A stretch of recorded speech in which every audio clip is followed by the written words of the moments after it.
YouTube friends, hello! Make sure to like and subscribe to this video and channel. We are reacting to today's big meeting between Manchester City and Liverpool. ¡Vamos! Wow, what a game! ¿Qué tal partido? That was a ridiculous match. Man City versus Liverpool was billed as a battle for the ages, and boy, did it deliver. Heath Pearce is in the house, and James Bench is going to join us from the City of Manchester Stadium as we look at this 2-2 draw and what it means for the title-chasing game in the Premier League between City and Liverpool, and much, much more. Qué Golazo begins right now. Hey, everybody, welcome to Qué Golazo, youtube.com/Qué Golazo. Heath Pearce, very quickly, how are you, buddy? I'm doing well, man. It's good to see you again. I've already complimented you on your shirt. It's a great shirt. But, man, life's good.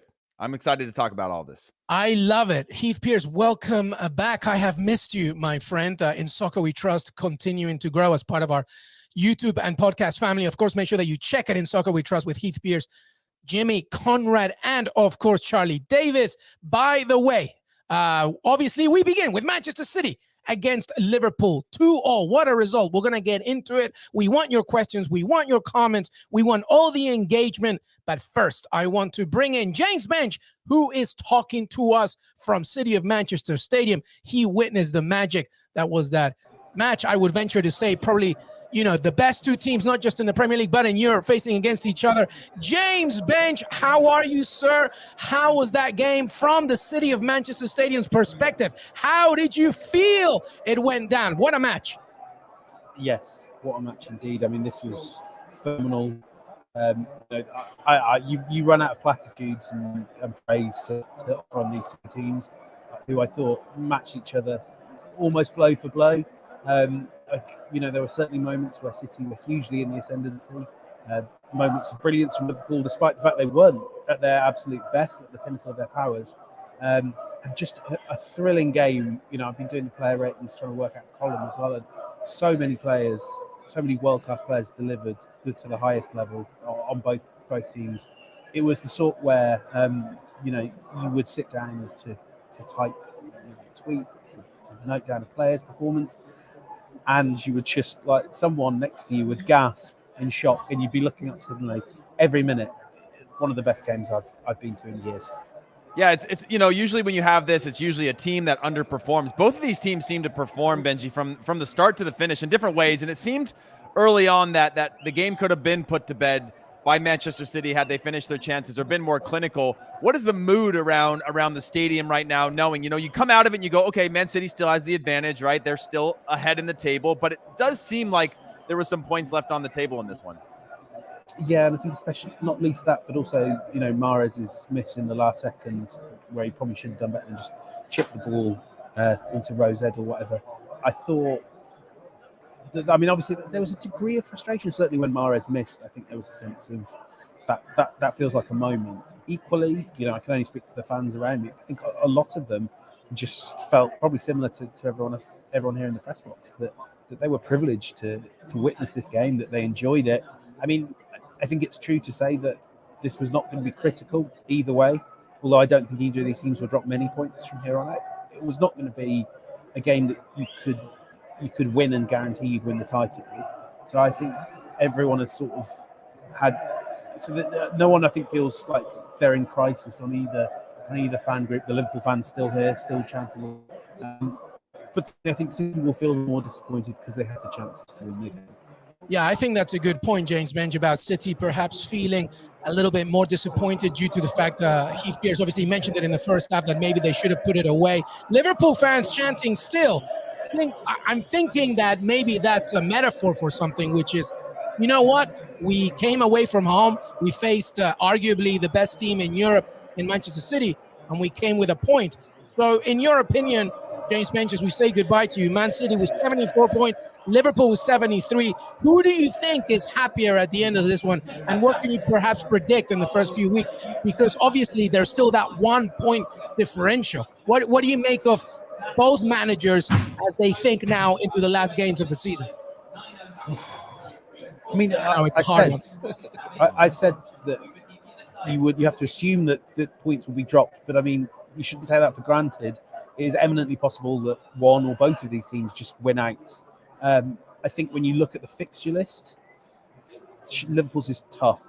They've got Everton still to go, I believe, and of course Manchester United, a resurgent Tottenham team. Man City have got some tough games there as well. But I think I would want City's fixture list. They looked such a strong team. I mean, they have so many options as well to turn the tide in any game. Liverpool have them too, but I think I would stick with City winning the titles, as we said before. Well, my friend, it's great to see you. I'm glad that you enjoyed that experience at City of Manchester Stadium. Have a great post-game press conferences. Get home safe. And we will see James Bench, by the way, in the next week, of course, as part of our Champions League preview. Benji, thank you so much, buddy. Thank you. Bye-bye. Well, there you have it. It's interesting, Heath Pearce, that Liverpool fans chanting nice, loud, and proud. And I guess it's part of what I said, right? I feel like Jurgen Klopp's side should feel reasonably happy, taken in mind as well by the first half was essentially won by Man City. They really should have been more ahead, I guess. How did you see the game, by the way? Let's break it down. At halftime, where do you think the pendulum was going? I thought it would go to City, but that's the whole point of, even at the highest level, there is still this need to, the mentality of losing your mentality for 1 minute is enough for either of these teams to punish you. And we saw at the start of the second half, it was just a single moment. And then you have Kyle Walker doesn't track inside fast enough. The game happens quickly. Most lost lots of ball in, and now the whole game has changed for the second half. And then Liverpool were good for decent stretches there. You go back to that first half, and I thought that both Liverpool and City, obviously, I think by far the better team in the first half in terms of chances created or clear chances created. It was just a really good game. And I just keep going back to the fact is, as I start to break it down, I mean, there were times that I saw Liverpool really condense the field and say, okay, we're going to just sit here and wait. And then we're going to have this trigger where we're going to press against City and really force them to have to break the lines. And then they play the goalkeeper who walks it up, and then he sprays a 70-yard ball that breaks the line of pressure. And you're like, it's an unbelievable sort of view holistically of the modern game of goalkeepers that can play with their feet, both teams that can play out, teams that are very good on the counter at winning the ball in good spaces and being efficient with that, with world-class players in every one of those positions. So often we see throughout leagues and tables, teams that are forced to be good at pressing because that's the tools that they have. But we're seeing the sort of peak of the modern game within these teams who are very different in the way that they approach the game. But as a neutral, within this game, I'm like, I would watch this every day of the week. I would watch it every weekend of the year if I could get that type of game, knowing that I don't have a dog in this one. But it's just, there's so much that I want to break down with you and want to get your takes on just, because even I'm still confused at looking at the fact that, okay, Liverpool's happy because they came away. They don't win at the Etihad ever. And they come out of this with a point, right? Knowing that they could have come out of it with nothing. But then you have City on the other side going, man, we left a few chances on the table here as well. And there's still plenty of games left to play. Both these teams, we're talking about 70s. We're at mid-70s with these teams, which puts it at how many games left in the season? 7? 6 or 7, yeah. Yeah, so and if it's not including Champions League action, and of course so 20 would be 38 games, right? They play in a season. So 7 games are they on 31 or 32? 5 games left. Unless games. Well, the Wolves-Man City game was postponed, so it would be 1, 2, 3, 4, 5, 6. No, 7 games. 7 games. Yeah, correct. So that's 21 points left on, and a title race that could come down to the final day. I mean, that's incredible. And yeah, I mean, what was your take from the first half to the second half? Did you feel that Liverpool ever had a chance to win this game, or was it mostly sort of just staying punch for punch for the most part? And they did have some good chances, but no, 100%. There's many things that you alluded to, by the way, that I'm just like 100% agree. I mean, first of all, let's begin with the most important point.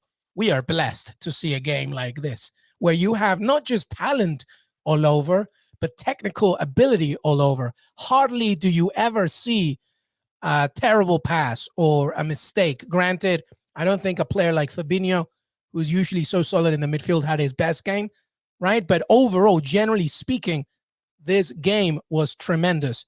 The XG battle, by the way, was about 1.11 for Man City, 1.22 for Liverpool. Wow. That's how even it was, of course.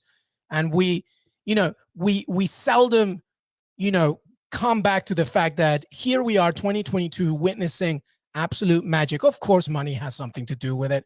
and the infrastructure from both these teams. We're talking about the two best teams in the richest league in the world. But it's more than that. Technically speaking, I mean, I kept saying that this was the match of dimes, the match of vision, where like every single ball, almost every assist was just absolute perfection. The fact that the most expensive player in British player history, Jack Grealish, only gets about 10 minutes, just basically says a lot. Mauricio Casillas, our friend who watches as well, was saying how he wished Lucho Diaz got a few more minutes. He's a tremendous player, Luis Diaz, but this is how good this game is. There's just so much talent. I mean, we could go everywhere, right? Joe Cancelo's telepathic ball to Gabriel Jesus, to De Bruyne's ball to Riyad Mahrez at the very end. That should have been Sadio Mane getting that feed from Mohamed Salah. I mean, Cancelo absolutely showing up against Salah and then taking two players on. It's just beautiful. It's art, Heath Pearce. Elemi, there was art. Yeah, one of the things that was unique to me in this game is when you watch the match from TV, right? You see the long switch always, right? And you're screaming at the TV, the switch is on, the switch is on. But nobody on the field, when you've played your whole life, right?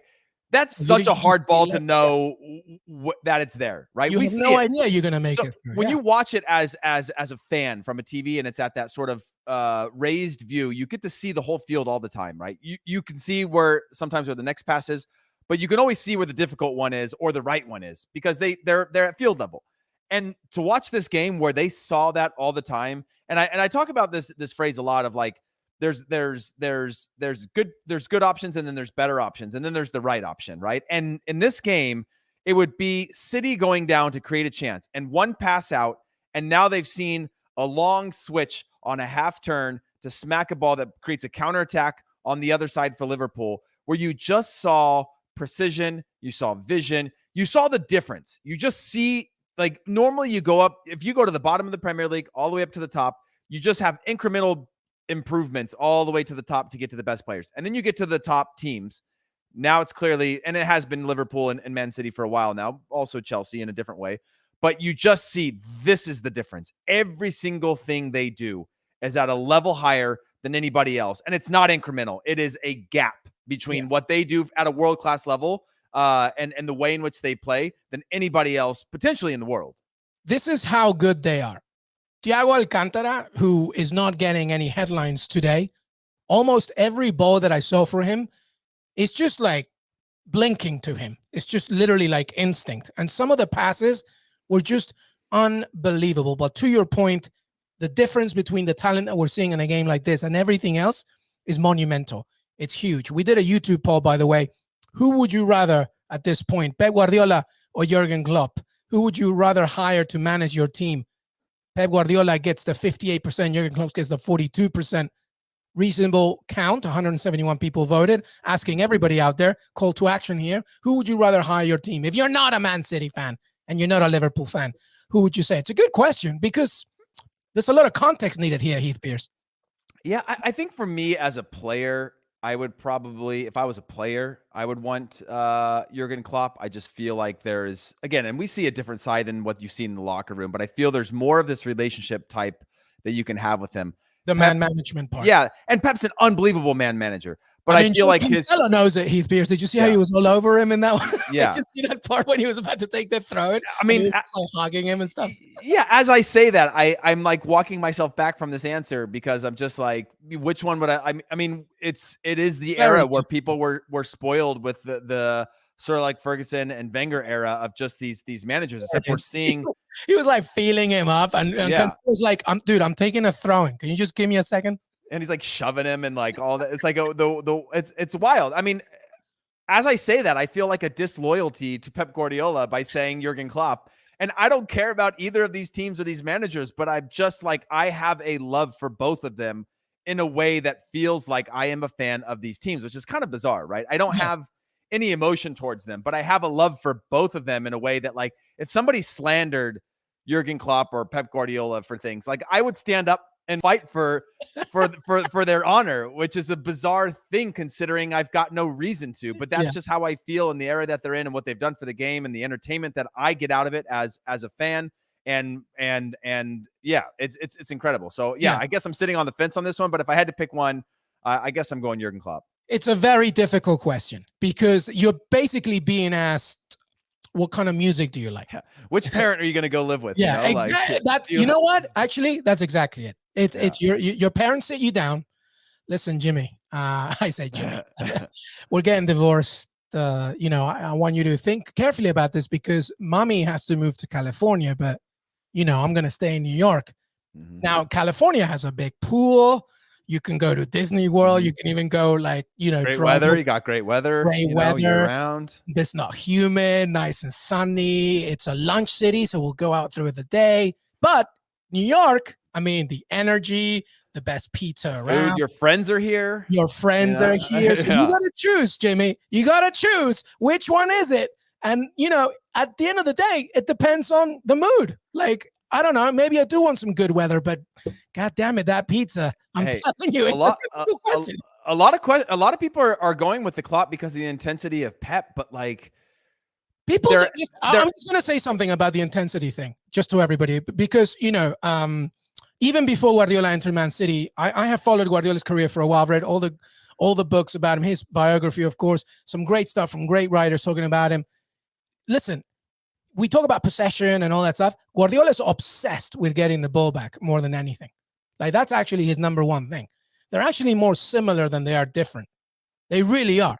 They just have a different mentality depending on the momentum of the game. And to your point, depending on the relationships that they have with their players. It seems that Jurgen Klopp really is it's more than just a mentor. Like you want like a bigger brother, a father, I don't know. But that's just speculation. I don't know what Guardiola is doing, behind the scenes and stuff. It's a very difficult question, but rightly so, because they are the best managers in the world. Yeah, I also question the intensity stuff because that's basically how I judge him, of just like this exhaustion of intensity. The issue is, against my own argument of that intensity, is the fact that he doesn't burn out with players. He has a way of continuing to get the most out of these players. Raheem Sterling in and out of the team. Phil Foden earning his way in the team. He's got a number of stars, and he's got to manage all these egos to get performances out. Today, going into it, we don't know who was going to start in this match. And we've seen that teeter on disaster. We're seeing that a little bit with Chelsea right now, of like egos and system and who plays. And Chelsea goes from like high highs to, some lows and highs again. Whereas Man City have been consistent. And again, I know that money is a major reason for all of this, but it's not Jose Mourinho burnout. It's not intensity to where it turns. He's very clear with guys that don't work in the team, and they're let go, and they find the next place, or they're not playing within the squad. But clearly there's enough buy-in for everybody there to go, yeah, he's intense, but like, what a great manager, because we are on pace every single year to win something major. Yeah. A question here from LAC. If Atletico knock out City, would that change your mind about Pep? No. Why would it? I mean, obviously, but none of them are perfect. Neither Klopp or Pep Guardiola. And yes, one of Guardiola's biggest criticisms is his way that he overthinks sometimes, specifically in the Champions League. How about this, Luis? Yeah, go ahead. City lose the title and get knocked out of the Champions League. Do you think that we're seeing, like, that's where I think, I guess what I'm saying is City have been able to connect the dots year after year after year through successes, right? Now, if you fall completely short, that becomes a very long next year, right? Yeah. That motivation feels like you ride this high forever. Yeah, they fall short in the Champions League, but they win the league, and all of that, where it's like that becomes this very long journey. Here's how I see it if that happens. And thank you for the question, LAC. Keep them coming. And specifically to Guardiola. First of all, I see Guardiola's system like a game of chess. And if you overthink the game, you're going to lose. And I think that Man City's biggest opponent is Man City. If you don't win the title at this point, specifically now because of this example of today with the 2-0 draw, if you don't win the title, it's your fault. Mm-hmm. You did it to yourself. The Champions League situation, if you don't beat Atletico Madrid when they're parking 3 buses and they're frustrating, it's a great system. Like, I have all the praise for Diego Simeone. He tried to go 1-0 into the Wanda Metropolitano. It's not a terrible scoreline, but if you don't beat this Atleti side, because you have the tools to do it, we've literally talked about it for like 30 minutes. You have the tools to do it. If you don't do it, it's your fault. It's the same thing with Jurgen Klopp and Liverpool. If you don't get to a certain point. And that's why it was too old today, because it's like an immovable object against an unstoppable force. And both these managers are the peak of managerial excellence. It's why you have so many managers, at least the young ones, that want to emulate it. I mean, your very own Mikel Arteta comes from the school of Pep Guardiola. So it's not, whether you prefer Klopp or prefer Pep Guardiola, that's obviously something in relation to your own aesthetic pleasing or whatever, but both of them are just fantastic managers. And if they don't achieve their objectives at this point with the squads that they have, it's because they are their own worst enemies. It's just crazy to me, by the way. Just like these are Mikel Arteta comes from the school of David Moyes. Yeah. I mean, it depends which David Moyes, If it's Everton, David Moyes was a pretty good school at the time. Hey, but the question is back to you though, Heath. What do you say then? If because to me it's, look, you got to win the Champions League, Man City, with Pep Guardiola. You have to. I think that's a major talking point. Mm-hmm. What happens if Atleti end up winning this one? I don't think they will, and I think you probably agree with that. A huge but they do need to win the Champions League, and I think that is the. And having said that, like, we're spoiled to say, like, when we say that about PSG, who fall short constantly, you go, yeah, but like, they're in a 20-team league that should probably be an 18-team league, and they should win and run away like they're doing now every single year. Therefore, the one thing, which doesn't make it any easier, like winning the Champions League is hard no matter what.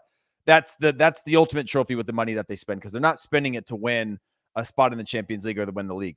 For City, it is crazy, the idea that they are on par to win the league or on pace to win the league potentially. And there's still this Champions League thing constantly. That is the bar that we've set for them. It's got to be the Champions League, while they're still competing constantly, right? For the league title. So it's a pretty crazy bar that we've set, but that's the one that you get when you're Man City and you've spent all this money and you've built this team with this deep of a roster. And they're playing each other again in a week. And again, like you said, I think in the open LME, like there could be a Champions League final between these teams. Which I hope that happens. Gerardo just commented on it. I want to see that. This is the Liverpool and Man City, okay, are the two best teams in the world. They are. They just are. Europe, the Premier League, they are.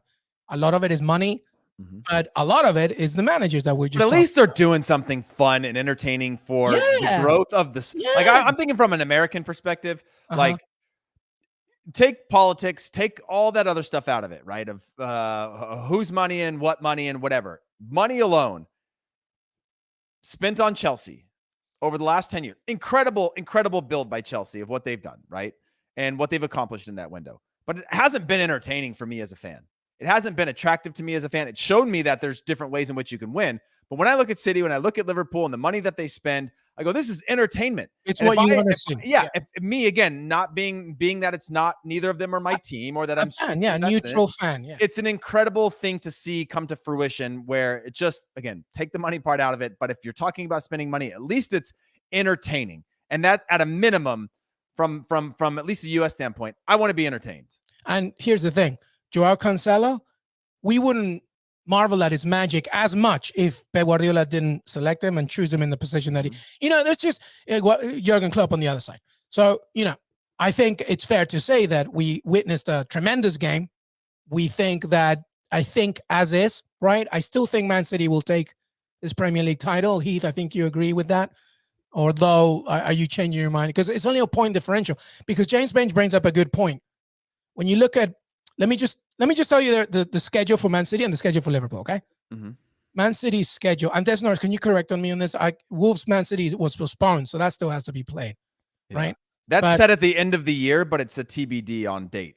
Right. Okay. It's not set at the end of the year, but it's set on the schedule as the last game, but it's a TBD on it. Okay, so yeah, and that's corrected. Okay, so we got the FA Cup. They still got to figure that out. And by the way, Liverpool's going for a historic quadruple. Let's not forget about that as well, right? So the semifinal, they got to play Brighton at home, Watford at home.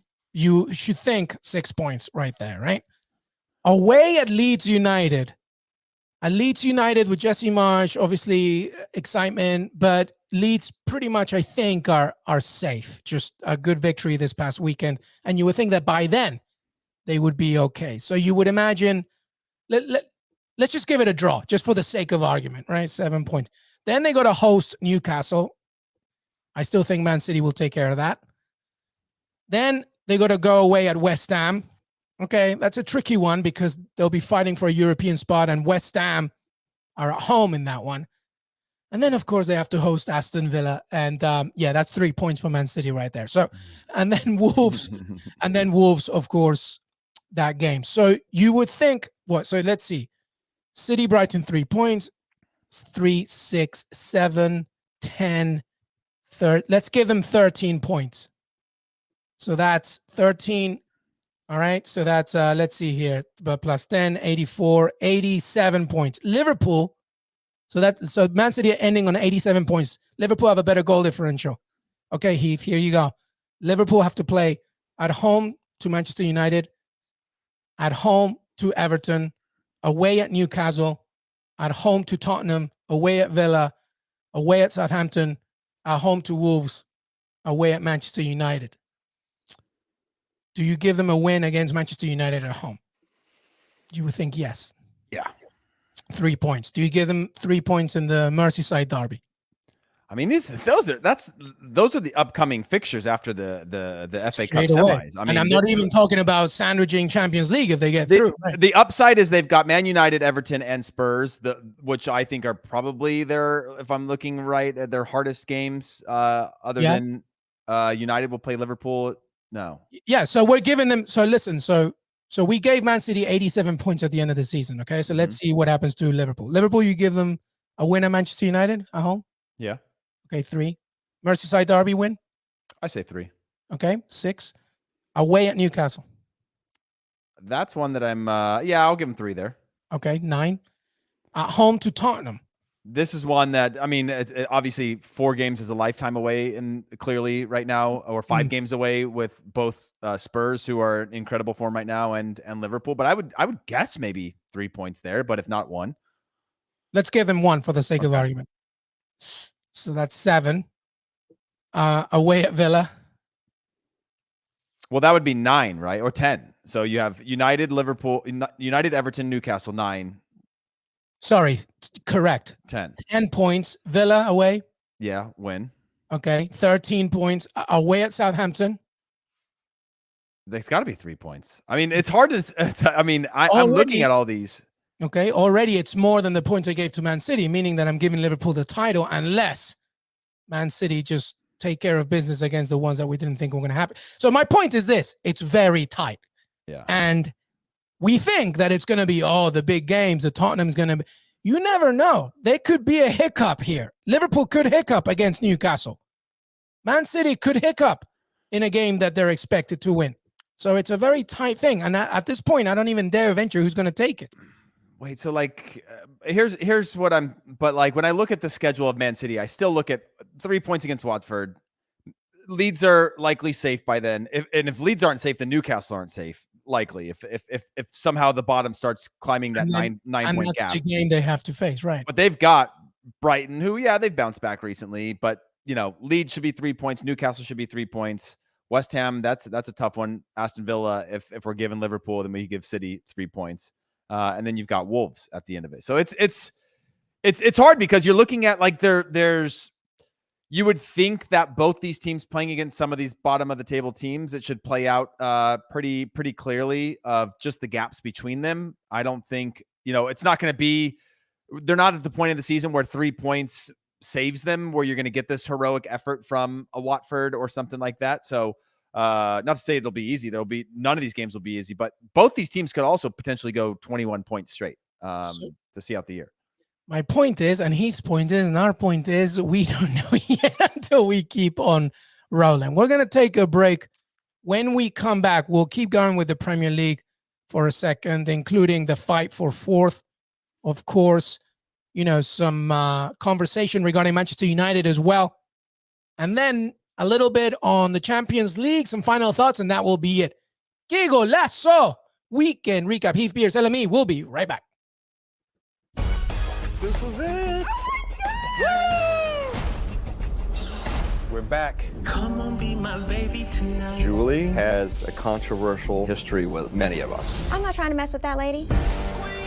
my sexuality. It made you feel uncomfortable. That door is open and I can leave. I'm either with you 100% or I'm not with you at all.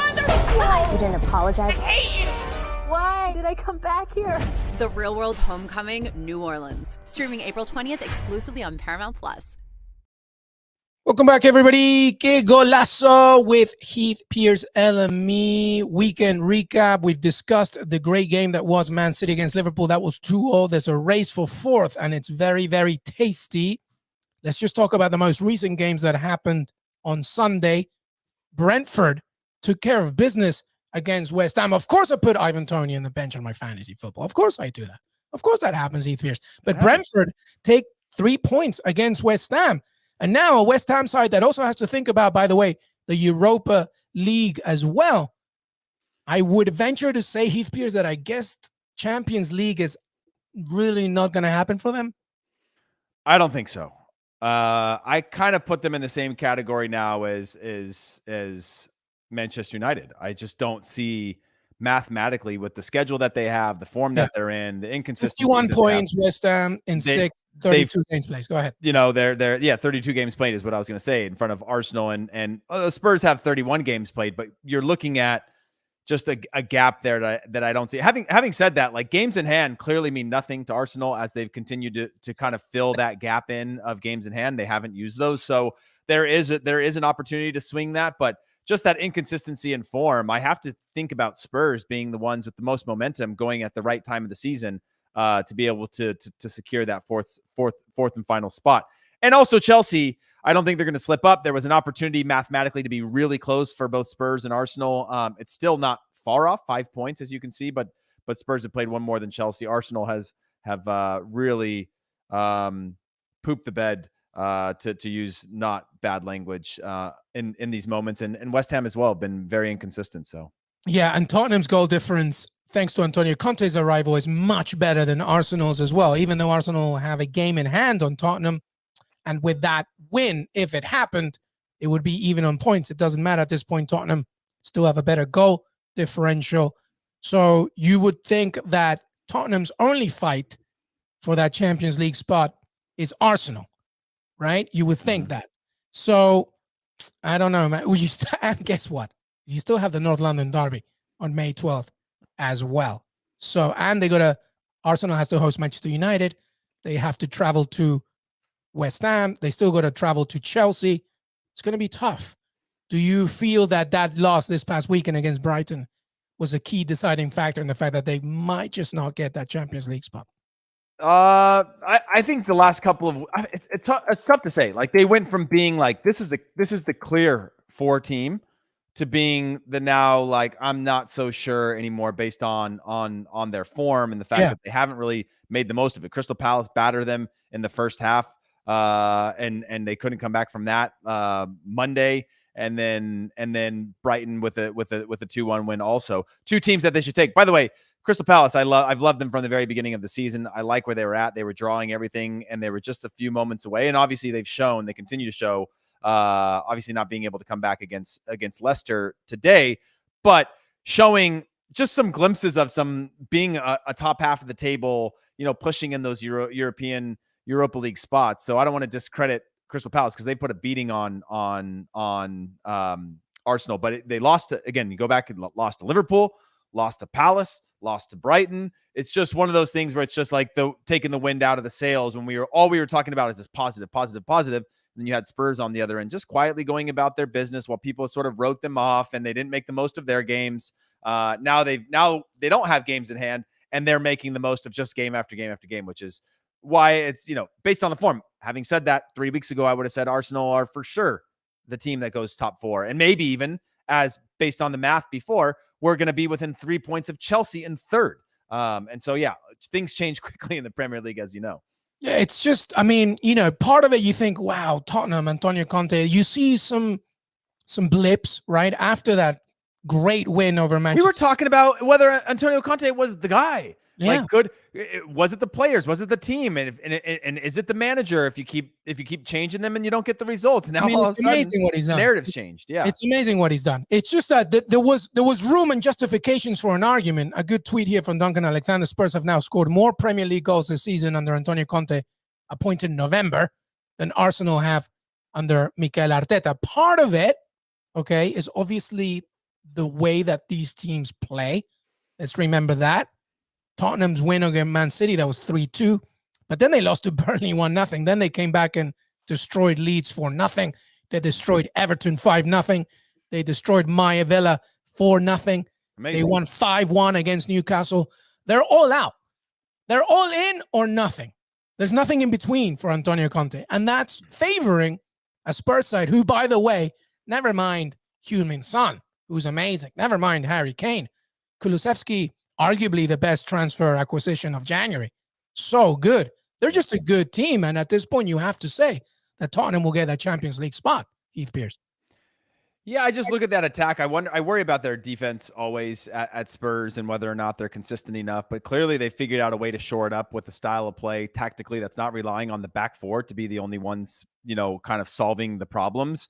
But on the flip side of that, when we were criticizing Spurs throughout the year, it was like, oh yeah, Son couldn't figure it out. Kane couldn't figure it out. And we all gave them hell for January as well. Yeah. We all thought you didn't have a pretty good January transfer window. And boy, are they making us look foolish. Yeah, it's amazing. I mean, it's all come together, right? And they've at least found a way to get by defensively as a unit, and then attacking, they found the rhythm. I mean, they have a world-class attack, but so do Manchester United, so do others that aren't figuring it out. We didn't think they would figure it out, especially the Harry Kane narrative out of the summer transfer window, the form that he was in. They couldn't get on the same page. They look like just glimpses of themselves. Dele Alli continuing to not be the player that we had wanted him to be, or what he was pre-Jose Mourinho era.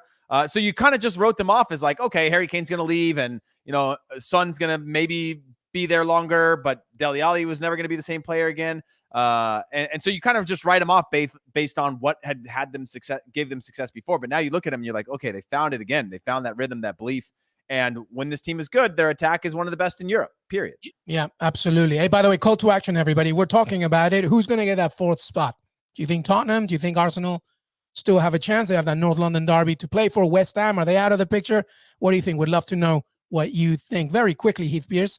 In Soccer We Trust, Heath Pearce with Charlie Davis and Jimmy Conrad 3 times a week. We haven't even discussed this. Just very quickly, USMNT, England in the same group. We've talked about Harry Kane. We're looking at some of the magic that we've seen from Phil Foden today and so many other players in England. Is there anybody in that England squad at this point that's just like, do we have an answer for him? Who do you think that is? Oh, man. I mean, the only hope that I have for this England squad, which is a problem for us because we don't have a striker with the U.S. national team right now. We don't have a 9 that's consistent scoring. Obviously, we saw Gio Reyna came off with a torn tendon. He's out for the year. And then we don't have a scoring number 9 at all. I mean, we have a scoring number 9. He's not being called in or seen at the international level with Jordan Pivot, but we don't have that one we know we can go to. Is just the Maguire and Stones. Like, Stones hasn't been trusted upon. He's probably the weakest link that I saw today for Manchester City as well in terms of leaving a few gaps. Was very good, but not at, I think, the Man City level. And then Maguire, same thing, is like a weakness. We just don't have anybody to exploit that position right now. So on the flip side, there's a lot of good players. When I'm thinking about your Christian Pulisic and a Trent Alexander-Arnold of kind of how that matches up, and the attack from just England just have so many players. Like, when you go down the list, you're like, they're 50, 60 deep in terms of the quality that they have in the attack, the form of those players right now, the fact that there's the youth coming through constantly. It's what we should aspire to be with the U.S. national team. But there's when I look at Phil Foden, I'm like, there is just going to be a lot to deal with when the U.S. plays against England. Yeah, absolutely. The reason why I asked is because we're talking Tottenham, and I think that the USMNT has faced interesting strikers in CONCACAF. Jonathan David, of course, one of them. Raul Jimenez on his day, we know what he can do. I don't think you faced anybody like Harry Kane yet. Yeah, and I think that's going to be an interesting thing to watch. Not only that, by the way, but a Harry Kane that will fit in well with a Phil Foden on the field, who's used to playing with a false 9 or a withdrawn striker that comes back into the midfield, knowing where the next gaps or spaces are. When Phil Foden's got to go and find where do I contribute when my striker's dropping back. That's all he's ever had to do. Yeah. So like, when you think about the rhythm of pulling a bunch of these players from different footballing philosophies and styles of play into the team, you're like, man, there's a lot of these pieces that are going to go well together for England that are going to be really difficult for the U.S. We've got some players on the verge of being stars, but that will be our first sort of real awakening of just how good England are. The day after Thanksgiving. I can't wait. Black Friday. I'll be shopping. I'll be watching. I'll be having some breakfast and watching some footy. Well, actually, Absolutely. hopefully, maybe I'll be at the game. Maybe that would be better. Yeah, knocking people out in Best Buy and then watching this game. I love it. All right, let's keep going for a second because Frank Lampard and Everton did get a very important win against Manchester United. I called it the Everton win against Everton with vibes. That was the result. How do you lose to Everton, by the way? No disrespect, but Everton were not really that good in that game. Obviously, they gave it their all. David De Gea said Everton played on Wednesday. They were tired. They were a bit nervous. You could feel it. Even with that, we lose the game. It's a disgrace from us, to be honest.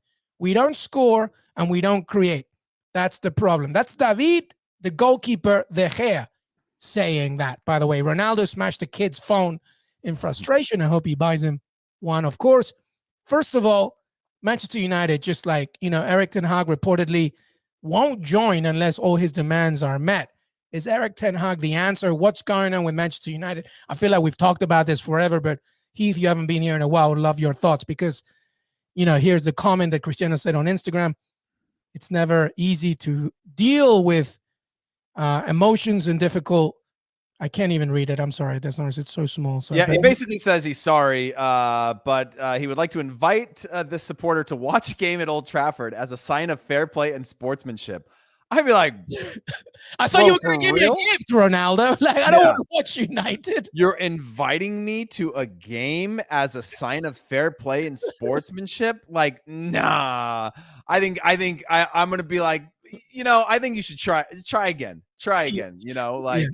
This is the you got more. You can go a little deeper than that. If you smashed my phone like that, I'm gonna leave it there. Like, thank you, but no thank you. Come back with another offer. Please don't punish me by making me watch another Manchester United. As a sign of fair play, and like I'm inviting this person after smashing the phone as a sign of fair play. Like, I'm a phone, Cristiano. That's all you need to do, really. But anyway, back to David De Gea's point about Manchester United. Is Erik ten Hag the right person for this? He clearly has his quandaries with this club, and he's not going to join just for the sake of it. Yeah, I think he's approaching it the right way. I think he's approaching it. Like, before I join this mess, I need to know that you're going to support me, right? Yeah, and a lot of this is not just about being able to spend money. It's about being able to have the tough conversations. Like, De Gea is the one that I'm like, world-class goalkeeper, but probably the end of his era in terms of just needing something new, something different. And I think he's done some incredible things with the club. But I still associate him with this run of just poor form that the team has had, not necessarily due to his performances, but just where it's time to bring in some fresh ideas, some fresh players. And I'm singling De Gea out because you just mentioned him. But like, I just think that if you are Ten Hag, you know that you're walking into a beehive or hornet's nest. And if you don't have the right things to fix that and solve that and the support to do that, it is going to continue to be a failure for anyone who takes that job. Was it a bit stupid that Manchester United didn't hire Antonio Conte, by the way, when they had the opportunity to do so? Yeah, probably. But nothing's gotten better, right? And when we looked at bringing in this temporary staff, and it was supposed to be sort of built around this idea of instilling the future footballing philosophy that the next coach would come in and carry it, hand over the baton and sort of be working, and he's going to be working in the background to help the club. You go, okay, sort of made sense, right? Which is like, I'm just going to come in and I'm going to bring in some parameters and some structure, some guardrails into this club. But none of that has worked because obviously it wasn't going to work because you brought in Cristiano Ronaldo. You brought in all these things that threw everything off. And now you're forced to have to continue to deal with that. So I think it's a huge loss. I mean, obviously in retrospect, it's a huge loss. Who knows how that would have gone for Antonio Conte during this period as well. Yeah, absolutely. And also, same reservations that Erik ten Hag has right now, I'm sure. All right, very quickly in the relegation battle, by the way, Everton, can they avoid the drop? Because Norwich got some points of Burnley. I think that probably helps them. But how do you see it now? Do you see, even though Norwich got that win, the bottom three will remain the same? Yeah, if anything, that's a huge loss for Burnley to be able to change the dynamic of that. I still think these three don't have the ability to come out of that. If you just look at the form, it's like sort of, they lose 4, they win 1, they lose 4, they win 1, they draw 1 here and there. And so like Norwich in their last 4 points in the last couple of games, which isn't horrible. I just don't see like Everton. It just takes another one of these shock results that they can get, and they're pretty much close. Leeds clearly ran away. Newcastle, we talked about it 3 weeks ago. Leeds, we're talking about it now, just sort of being like, they might be a little bit too far. Same thing with Brentford, who were on a slide. They change the dynamic of their slide, that it's just less so. It's a mix of the results others are getting, and then the bottom 3 not getting the results consistent enough. And obviously Everton are still very much in that mix, but one more win from Everton with the quality that they just have enough quality to get wins where Burnley, Watford, Norwich are going to be searching for answers for 90 minutes for every game for the rest of the year. Which I think puts them obviously at a huge disadvantage. The only thing that I say about Everton is that they still have to face Liverpool. Leicester City won't be easy. They got to face Chelsea. They're going to face Leicester City again. Ooh. A big game against Watford away, by the way. Brentford are picking up points, and then at home to Crystal Palace, and then away to Arsenal. So, I think obviously the win against United helped. But I think they need like 7 points to be safe out of all those, to be honest, which is kind of crazy. And the other teams below them need to get that points, by the way. I'm still holding out on hope Lampard gets relegated, says Rafa Cardenas. That's a very direct hope, There's a lot of hatred towards Frank Lampard there, Rafa Cardenas. All right. Yeah. Well, we'll see what happens there. All right, let's move on. We're nearly done here. Heath, Pearce, LME. Qué Golazo weekend recap. We're going to do a fun, very quick Champions League report here. Heath, Pearce, Bayern Munich. It's more of an update, and then you just give me your thoughts. But Bayern Munich edged Augsburg 1-0 through a Lewandowski penalty. Villarreal, a well-rested one, drew 1-0 against Athletic Club, and they enter that game at Bayern Munich 1-0 very quickly. What do you think is going to happen there? Villarreal have a 1-0 lead. Yeah, this one's hard because Bayern, they're now 9 points clear at the top of the table after a loss to RB Leipzig from Dortmund a week ago. And so they're pretty comfortable there within the league. They're going to throw everything at this game. Villarreal obviously rotated players, but they're in a weird spot too where they're very much putting their eggs in this Champions League basket because I don't know, which I don't know if they should because I don't think they have a chance to go on a deep run. But at the same time, they're in really poor form in the league right now, and they've fallen out, and I think they're in real danger of not qualifying for Europe next year. So this could be the thing that either, if they can get out of this one, maybe it turns around their season, maybe it shines a light on what could end as a pretty poor season. I'm not really sure, but they were very good in the first leg in terms of just the way that they approached the game being very difficult to play against. So I could see them potentially. I thought Bayern Munich would crush, and they didn't. They weren't even close to that. And Villarreal just made it very, very difficult, almost forcing Bayern to suffer for very, very long periods. So I want to go with Villarreal in this one, but I'm probably wrong. Well, we have our Champions League preview before those games. We're going to talk about it in more depth in this coming week, but I just think Unai Emery is going to rue the fact that they didn't score more than one goal, because now in Munich, I think it's going to be tough. Real Madrid against Chelsea. Real Madrid winning 3-1 against Chelsea in that first leg. Real Madrid got a 2-0 victory over Getafe. So all is good there in La Liga. And Chelsea, well, they got angry against Southampton, and they absolutely routed them 6-0. By the way, Ralph Hasenhüttl, he's seen a few of these, Heath, Pearce. I don't think it's not that great of a resume.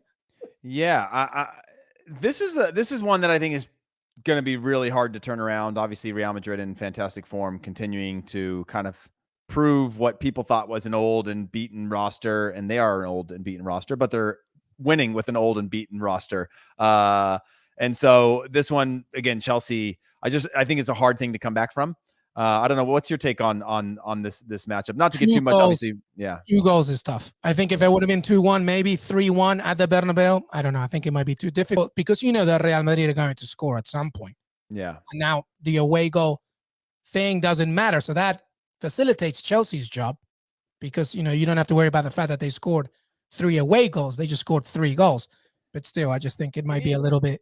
Yeah, and it's It's just also, I just wonder if Chelsea can create enough chances to get those 2 goals, right? Yeah, To get exactly. them clearly by staying balanced in a way that doesn't lead to opening up themselves to vulnerabilities where Real Madrid can attack. Yeah, a lot to think about for Thomas Tuchel, because this past weekend, obviously, Timo Werner, other players who were on the bench for a while did do the business, and maybe they're knocking on the door in this game. All right, Wednesday's action very quickly.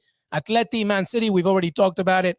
Mallorca, by the way, who hadn't scored in like 6 hours, scored against Atleti, and they won 1-0. So Atleti lost this past weekend. And Man City, we just saw the game. Very quickly on that one, do you see Diego Simeone doing the business here, or should be all fine for Man City and Pep Guardiola? I mean, it was borderline insanity the way that Atleti approached that game in terms of playing with the double 5, 2 lines of 5, which was like more of like a 7 and a 3 at times, and like really things like that. Yeah, and so they're gonna have to play a little bit differently in this game. Maybe the first half they can maybe in the first half they can play similar to that, and then start to be a little more strategic. They're gonna have to have a really good game plan, because you see with the quality that City has, that if you give them anything, they could put this out of reach pretty quickly. If Atletico don't know how to balance the fact that they do need to go and score a goal with, trying to stop City controlling the game from start to finish. Yeah, Liverpool hosting Benfica 3-1. Darwin Núñez scored a hat-trick this weekend against Belenenses. 3-1 win, but too little too late, right? Liverpool has this. Yeah, Liverpool has this. And I think this is a chance for them to not rotate the squad considerably, but, show a little bit of their flex and their depth for a game like that, just to keep a professional performance and allow some rest for your players, because they got a long run as well for the rest of the season. It's a lot. All right, final thoughts here with Heath Pearce as we round up and wrap up Qué Golazo Weekend Recap Serie A, where you can watch it exclusively on Paramount Plus and CBS Sports. Please don't forget that the race for Serie A Scudetto is very, very tight. We got some sexy results here, Heath Pearce, as Fiorentina defeated Napoli 3-2. That's big. That's a big result right there in Italy. And that means basically, if the table is shown from, by the way, Juventus won 2-1 against Cagliari. Inter wins against Verona, as we predicted, of course. And Milan Torino is later today in about 20 minutes. And that loss, from Napoli's perspective, Heath Pearce, is big. It's huge. I mean, it puts them, one more game up, obviously, in terms of matches played, and a point off the pace. But we've seen, I'm still not convinced that anybody wants this title yet between AC Milan and Inter. It could come down to the final day. Napoli could be in that conversation as well. And then in the worst case scenario, Juventus find themselves somehow back in the mix, which I think it's still probably too many points with what's left in the season. But, I'm not sure what the odds makers are saying in terms of who's going to win this one out, but it is going to be very, very tight. And when you think about just the table is separated by a point in 3 teams. Yeah, this is the sentiment pretty much from every Napoli fan. A big, big loss against Fiorentina. And we all said that Fiorentina were going to cause a few headaches to this Napoli side, by the way. But Milan, who's playing on Monday, will be looking at this saying, all right, boys, it's now or never. All right, final thoughts here, by the way. We had a weekend of hat-tricks. Son Heung-min, I want mentioned against 2. Ciro Immobile for Lazio, of course, Darwin Núñez. We talked about it. And Neymar and Mbappe in the same game got a hat-trick. It was pretty unbelievable, by the way. And Milan plays today, by the way. I keep saying tomorrow. I'm sorry.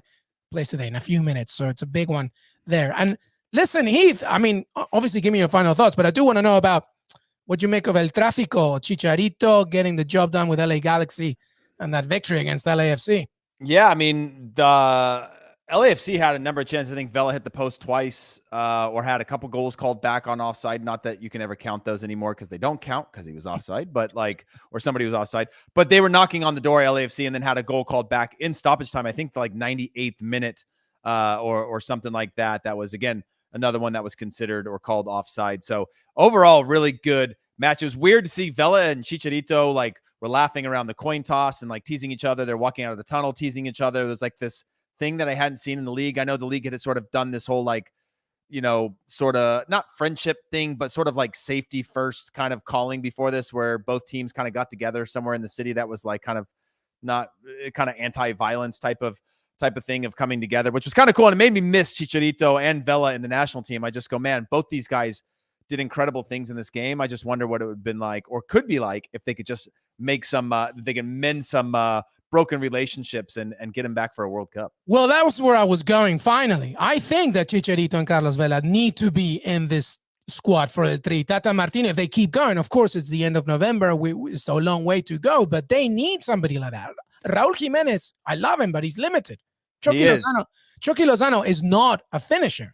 He's a creator. The same with Tecatito Corona. You need an ugly poacher, with all due respect to Chicha. You need somebody that doesn't care how he scores. He just wants to score. And you need Carlos Vela as well from a creative and experienced perspective. Yeah, absolutely. That's what those players have is the magic that Mexico always had that I think they're missing right now from an identity standpoint. And yes, when you think about Henry Martin, Pulido to a certain extent, Funes Mori, these guys are a little bit more traditional strikers, and they've still fall in line with Raul Jimenez. And they don't have somebody like that that's constantly buzzing in and around the box, where when Mexico makes you chase them for a while, you could always feel the momentum of when they're going to create chances and when they're going to score goals on you. And they make teams really suffer. That players like Carlos Vela from the right side coming in, or Chicharito constantly being busy in the box, they're missing some of those sparks right now that make Mexico what makes Mexico so dangerous when they're at their best. That I just wonder, like, maybe why not? You extend the rosters to 26. They could be two guys. Let's go back. Let's go in the public. The media will love it. They'll gobble it up for months in Mexico, and then you bring in two of these players if they're in good form and take them to a World Cup. One of them will go. Chicha, you call him up, he'll go. The other one, just persuade him back. Just be like, we need you. One more ride. Let's take care of business. But you're 100% spot on. Mexico needs that. They need it right now. Now, obviously, a long way to go till November, but we'll see what happens. But anyway, that's the end of our show. Qué Golazo weekend recap with Heath Pearce. In Soccer We Trust, Heath Pearce. Do we know what we're talking about in the next episode, HB?